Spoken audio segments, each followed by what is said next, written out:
सभी दर्शकों का मैं हार्दिक अभिनंदन करता हूँ। अपने में होटल में इस टाइम अकेला बैठा हुआ हूँ, तो मैं आपको एक महाकवि कालिदास की जीवनी सुनाना शुरू करता हूँ। कैसे टाइम पास किया जाए। तो महाकवि कालिदास से पहले कवि नहीं थे, नहीं वो विद्वान थे।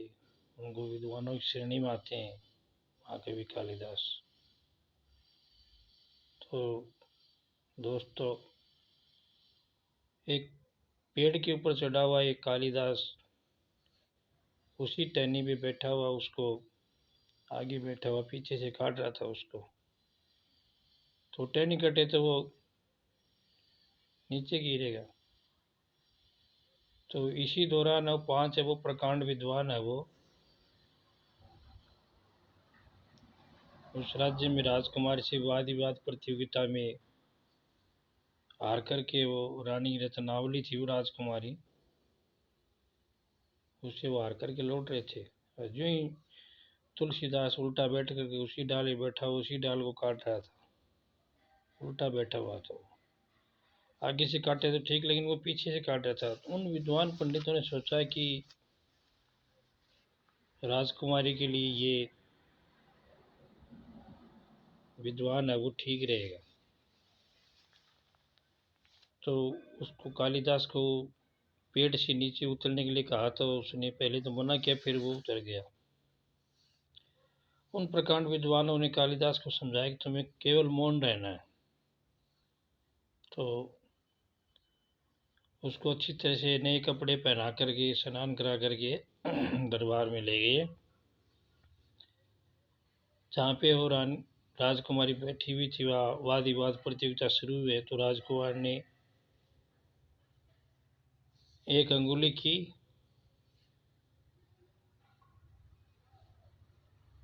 तो उसने 2 अंगुली दिखाई। तो उसने तो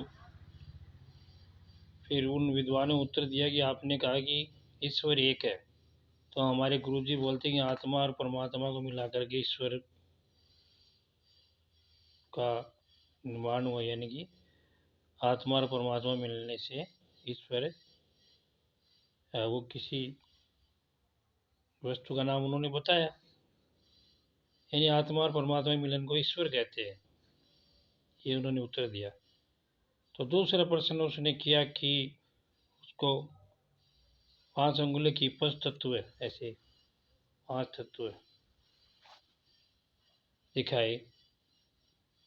तो तुलसीदास को उन्होंने ये हाथ दिखाया, तो उसने तुलसीदास ने उसको मुक्का दिखाया। राजकुमारी रत्नावली तो वाग उगला गई। तो उन्होंने विद्वानों ने उत्तर दिया कि आपने कहा कि ये शरीर पंचतत्व से बना हुआ है, इन पंचतत्व से ये शरीर बना, जो नहीं मुट्ठी की तरह जकड़ा हुआ है, अग्नि वायु जल इन सब को मिला करके। तो उन्होंने 2 प्रश्न का उत्तर सही दिया। इसी तरह से वो 5 प्रश्न हार गई। तो रानी रत्नावली का वो विवाह है वो राजकुमारी का प्रकांड महाकवि वो कालिदास के साथ है वो विवाह हो जाता है। तो उसको वो ले जाता है अपने मकान में। एक तो राजकुमारी महल में रहने वाले थे, उसकी टूटी फूटी झोंपड़ी थी वो, उसमें वो प्रविष्ट करते हैं। तो कुछ दिन रह करके वो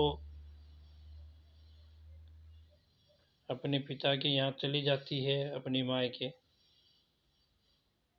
तो रानी वो महल के ऊपर एक वो ऊपर दोबारा दूसरी मंजिल बनी हुई थी, वहाँ पे निवास करी थी। तो उस दिन वो बरसात हो रही थी, घनघोर अंधेरा था। वो कालिदास चल पड़े अपनी ससुराल। तो बाहर वो गया दरवाजे पे, हवेली पे, तो चौकीदार ने उसको धक्का देकर निकाल दिया। न जाने कहाँ गया भिखमंगा।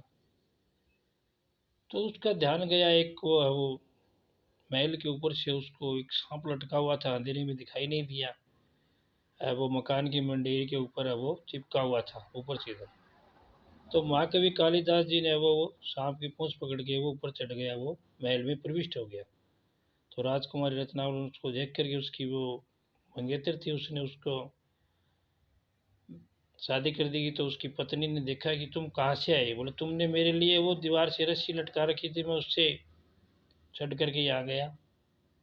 तो रानी रतलावनी ने देखा कि ये तो कैसे हो, रस्सी कैसे, तो उसने देखा कि सांप वो मुंडेरी पे चिपका हुआ था। तो तुरंत ही है वो कालिदास की पत्नी को गुस्सा आ गया, तो उसने उसको वहीं से निकाल दिया। बोले कुछ सीख आओ, तुम अक्खड़ अल्लड़ हो, कुछ नहीं आता। तो वहां से कालिदास है वो बिना मिले ही निराश होकर के वो चल पड़े। उन्होंने गहन विद्या का अध्ययन किया। तो वो कई साल बीतने के बाद में संस्कृत के प्रकांड विद्वान बन गए। तो कालिदास जी ने आकर के हवेली के दरवाजे में कहा कि द्वारम देहि, दरवाजा खोलो। तो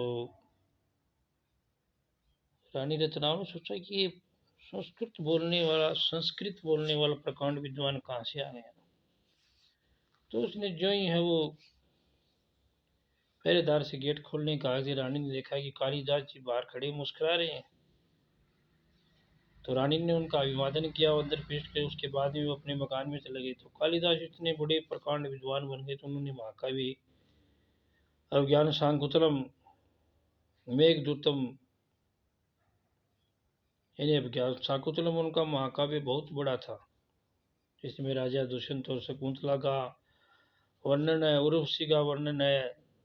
उसी अभिज्ञान शाकुंतलम में वो राजा भरत का वर्णन आता है, जो भारत नाम बड़ा हिंदुस्तान का।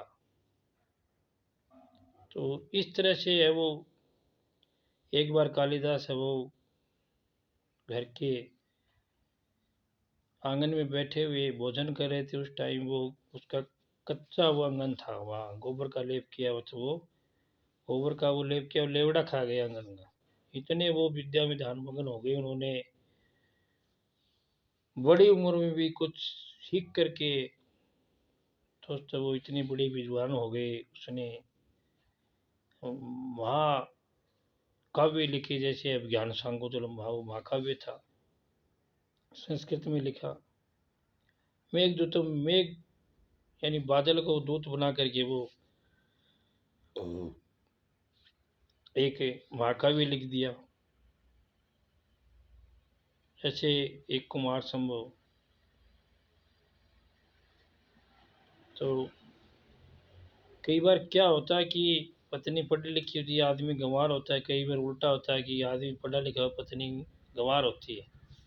लेकिन वास्तव में कालिदास की का गुरु है वो उसकी पत्नी थी। तो ये मैं आपको एक छोटी मेरी कहानी याद थी, पढ़ी हुई थी वो वहाँ के भी कालिदास की, वो मैंने आपके साथ शेयर कर दी। आपको अच्छी लगी तो लाइक कर देना, नहीं अच्छी लगी तो अनलाइक कर देना, कोई बात नहीं। दोस्तों मित्रों, मैं तो निठला बैठा हुआ कुछ है वो एक वीडियो बनाया। उस वीडियो के माध्यम से मैं कई बार लोगों से पूछता है कि कालिदास के वो गुरु का नाम बताओ, कईयों को नहीं आता। तो उसकी पत्नी रत्नावली थी कालिदास का गुरु।